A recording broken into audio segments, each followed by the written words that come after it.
Us to the Free State Department of Education next. So they've now reported a clean safety record for scholar transport, and it's all been credited to a new electronic monitoring system which they introduced late last year. It's an app which became fully operational last month. What it does is allow school principals to report unsafe vehicles and non-compliant drivers in real time. So we will discuss how the system is improving learner safety, and let's do that with Department spokesperson Howard Ndaba. Howard, good morning. Welcome to the program. Thank you very much for your time. I think the obvious first question would be, how does it work?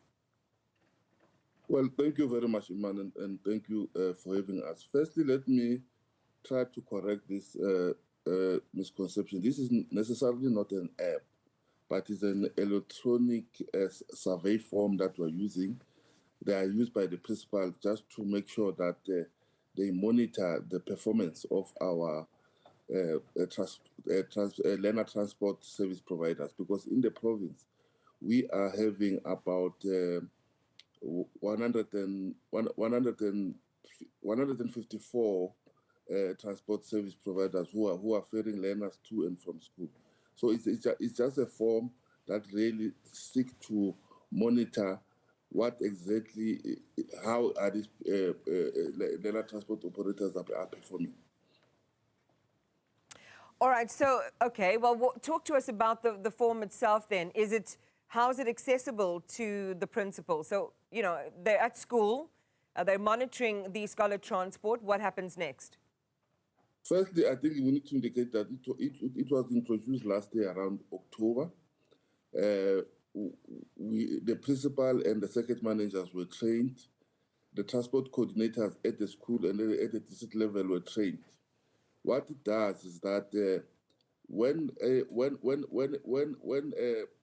transport arrives at a particular school, then the principal will then assess, firstly, roadworthiness, whether the transport service provider has arrived early, is punctual, whether there is no overloading, whether they've got emergency aid kit, fire extinguisher. They'll also interview the driver, also interview the learner to check whether everything is going according to the plan, and whether the law has been, the driver is complying with the law, is not speeding, and so forth. And that report every Friday is submitted to the province. When there's any transgression, then the province will then engage with the transport operator to warn them about whatever that has been identified.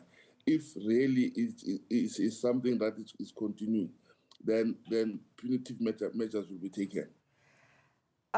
All right. Okay, so you've got this electronic form. It's more of a data set that these principals are helping to collect. I mean, I'm not sure how they would monitor speeding if those vehicles are arriving at school, because they're not going to be en route with those drivers. But be that as it may, you say weekly on a Friday, that information is given to the provincial authorities, I presume, for enforcement.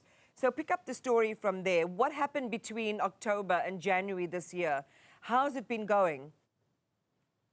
Well, it has been going very well. So far, we have not identified some major concern. But if I were to answer your question with regard to the speed, we rely really on the learners, because we have also trained learners on the road safety awareness. We also rely on the parents to make sure that they monitor what is happening, because the parents are key in making sure that our learners are safe, our learners are able to access quality education, because you cannot access quality education when you feel unsafe if you are on your way to school. So since October, it has been going well, but we are going to make sure that we intensify it. Beginning, we have intensified it now in January, and all our vehicles, all our schools are accessing this, and we're hoping that throughout the year we'll be monitoring it, and we'll keep on perfecting it. Thank you.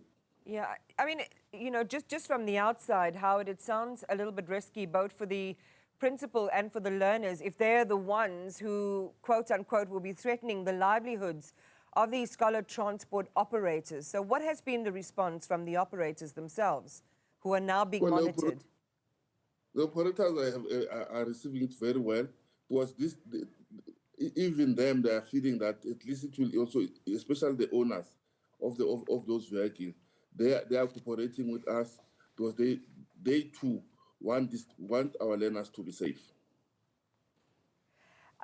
So does this affect all schools under your purview, all schools in the Free State? And are you saying that now no unroadworthy vehicle is ferrying school children in the Free State, that all of the drivers are compliant and have their PDPs? Well, it affects all schools, no, all schools that are benefiting from this scheme of learner transport. As I indicated, we have about 9,400 learners who are benefiting. Most of them are farm school learners, and we also have about 311 schools that are benefiting. They are drawn from the farms, and we can safely say up until now, we have not experienced any. We have not noticed any noticeable challenges. Though these are a few indicators. For example, the vehicle will have